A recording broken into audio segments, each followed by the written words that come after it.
Dentro de las religiones calificadas como hechas en Estados Unidos más grandes del mundo está la de los Testigos de Jehová. Establecida en 1881 en Pittsburgh, Pensilvania, por su fundador Charles Taze Russell, esta cuenta hoy con más de 8 millones de miembros, convirtiéndola en la segunda más grande después de la Iglesia de los Santos de los Últimos Días, más comúnmente conocida como los Mormones. Los Testigos de Jehová nunca han sido reconocidos como parte del cristianismo ortodoxo. Sus doctrinas teológicas en su mayoría se apartan de lo que se considera bíblicamente como esencial para la fe. Una de estas doctrinas ortodoxas que los testigos rechazan es la enseñanza clara y bíblica de que el ser humano está compuesto de dos naturalezas, la física y otra que es el alma o el espíritu. Conocida como dualismo de sustancias, esta siempre ha formado parte del cristianismo. Es más, el mismo Jesús en Mateo 10:28 nos declara: y no temáis a los que matan el cuerpo, mas el alma no pueden matar. Temed más bien a aquel que puede destruir el alma y el cuerpo en el infierno. Aquí el Mesías claramente hace una distinción entre cuerpo y alma. Los testigos no solo rechazan esta dualidad, sino que van más allá y enseñan que el alma se extingue en el momento de la muerte. Conocido como aniquilacionismo en círculos teológicos, esta enseña la destrucción completa del alma al morir el cuerpo. De ahí que los testigos son dados a citar para comprobar que el alma muere a Ezequiel 18:4, que nos dice: el alma que pecare, esa morirá. Sin embargo, el concilio entero bíblico demuestra que la muerte nunca significa aniquilar, destrucción o extinguir por completo.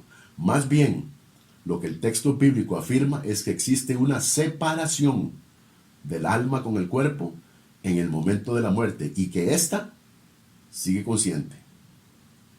En Génesis 35:18, por ejemplo, nos describe cómo Raquel muere dando luz a Benjamín de la siguiente manera: y aconteció que al salírsele el alma, pues murió, llamó su nombre Benoni, mas su padre lo llamó Benjamín.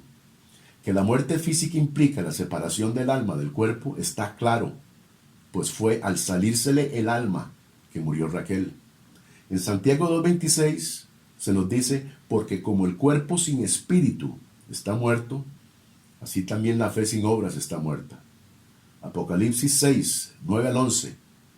Juan nos describe una escena en el cielo y nos cuenta lo siguiente: cuando abrió el quinto sello, vi bajo el altar las almas de los que habían sido muertos por causa de la palabra de Dios y por el testimonio que tenían, y clamaban a gran voz diciendo: ¿hasta cuándo, Señor, santo y verdadero, no juzgas y vengas nuestra sangre en los que moran en la tierra? Y se les dieron vestiduras blancas y se les dijo que descansasen todavía un poco de tiempo hasta que se completara el número de sus consiervos y sus hermanos, que también habían de ser muertos como ellos. Los testigos huyen de estas escrituras y las evitan como la plaga, pues los contradice literalmente. Pero como Juan nos dice, las almas están conscientes ante el altar, hablan y claman a Dios. Se les dice que descansen, que tengan paciencia porque vienen más a unirse a ellos. No hay escape, las almas están conscientes con Dios, mientras que sus cuerpos yacen en sus sepulcros. La literatura de los Atalaya está tan repleta de contradicciones, correcciones y adiciones que más bien en vez de ayudarlos, les presenta graves problemas, muchos de ellos embarazosos. En la edición en español de su Biblia, conocida como la Traducción del Nuevo Mundo, del año 1967, citamos una de las muchas inconsistencias que salen a la luz. En Mateo 27:50, señalando las últimas palabras de Jesús en la cruz, dice: de nuevo clamó Jesús con voz fuerte y cedió su aliento. Luego nos vamos a Lucas 23:46 y dice: y Jesús llamó con voz fuerte y dijo: Padre, en tus manos encomiendo mi espíritu. Cualquier lector bíblico se dará cuenta de que estos pasajes son lo que se conoce como pasajes paralelos. Relatan el mismo acontecimiento, o sea, las últimas palabras del Mesías en la cruz. Como los testigos rechazan la naturaleza espiritual e inmaterial, siempre han intentado reprimir y sustituir la palabra espíritu del griego pneuma por aliento o por otra palabra que es vida, y otras con el fin de evadir la plena enseñanza bíblica de la existencia del alma después de la muerte. Pero como a toda secta, se les olvida que el contexto es rey, y el contexto determina, sin discusión alguna, la traducción apropiada. Habiendo forzado la palabra aliento en vez de espíritu, pneuma, en Mateo 27:50, intentaron hacer ver que cuando Jesús murió, solo dejó de respirar, pues se nos indica que Jesús se dio su aliento. Los testigos luego llegaron a Lucas 23:46 y se dieron cuenta que estaban atrapados, pues en Lucas una vez más encontramos pneuma, pero aquí, a diferencia de Mateo 27, no cabe la palabra aliento en vez de espíritu. Imagínese Jesús diciendo: Padre, en tus manos encomiendo mi aliento. Jamás tendría sentido. Y sin embargo, si los testigos fuesen consistentes, el cual no lo son, ¿por qué no traducieron pneuma como aliento en ambos versos? Es evidente que trataron de salirse con la suya solo donde les convenía, y donde no pudieron, tuvieron que traducir pneuma correctamente. Después de años de ver cómo apologistas evangélicos señalaban esta inconsistencia, decidieron finalmente corregirlo en las ediciones que siguieron. Y hoy, pneuma es correctamente traducido como espíritu en ambos versos.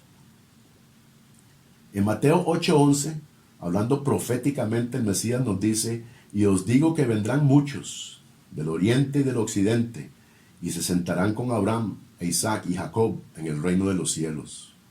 Cuando Jesús habló estas palabras, los patriarcas mencionados habían muerto hacía casi 2000 años atrás. En Lucas 20, del 37 al 38, Jesús nos declara una verdad de gran incomodidad para los testigos. Refutando a los saduceos, Jesús nos dice: pero en cuanto a que los muertos han de resucitar, aún Moisés lo enseñó en el pasaje de la zarza, cuando llama al Señor Dios de Abraham, Dios de Isaac y Dios de Jacob. Porque Dios no es Dios de muertos, sino de vivos, pues para Él todos viven.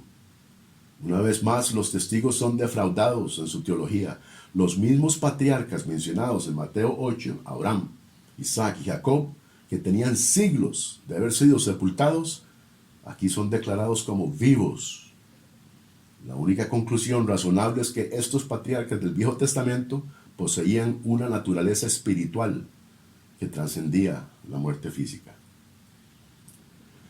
Si la separación del alma del cuerpo constituye lo que se conoce como la primera muerte, la física, entonces la separación del alma de la presencia de Dios se llega a conocer como la segunda muerte, la espiritual. Esta, se nos dice, está reservada para los incrédulos. Al igual que en la primera fase, el alma no se extingue y no se destruye. Veamos Apocalipsis 21, verso 8. Pero los cobardes e incrédulos, los abominables y homicidas, los fornicarios y hechiceros, los idólatras y todos los mentirosos tendrán su parte en el lago que arde con fuego y azufre, que es la segunda muerte. La última separación es la que permanecerá para siempre. Los testigos niegan el tormento eterno, por eso creen en la extinción del alma. Pero las Escrituras nos revelan lo contrario. En Mateo 25:46, en un solo versículo, se nos informa de los dos destinos de la humanidad. Dice Jesús: e irán estos al castigo eterno y los justos a la vida eterna. He ahí, en un solo versículo, el eterno futuro de las masas. Es curioso ver cómo muchos niegan la primera mitad del verso sobre el castigo eterno, pero afirman la segunda mitad del verso sobre la vida eterna. Creen que las Escrituras son un juego donde se escoge lo que nos gusta y desechamos lo que no nos gusta. Gran sorpresa se llevarán. Empezamos este segmento citando Ezequiel 18:4. El alma que pecare, esa morirá. Ahora ya sabemos que la palabra morirá no significa extinción, sino más bien separación. Separación de la presencia de Dios, la segunda muerte. Cabe decir a manera de conclusión que los nombres y credenciales del Comité Traductor de la Traducción del Nuevo Mundo nunca han sido revelados por la Organización de los Testigos de Jehová. Esta falta de transparencia nos incomoda y a la vez nos extraña ver cómo tanta gente es seducida por esta religión. Imagínese no poder saber quiénes traducieron su Biblia y más aún no saber si eran personas competentes. Las falsas profecías y doctrinas de los testigos de Jehová son muy numerosas para citar y evaluarlas todas por este medio. Los atalayas rechazan muchas doctrinas ortodoxas como la Trinidad y a consecuencia de esto niegan la deidad de Cristo y la deidad del Espíritu Santo. Niegan la resurrección física de Cristo. Incluso enseñan que Cristo es el mismo Arcángel Miguel, etcétera, etcétera. Todos temas que estaremos desarrollando en el futuro aquí en Leer.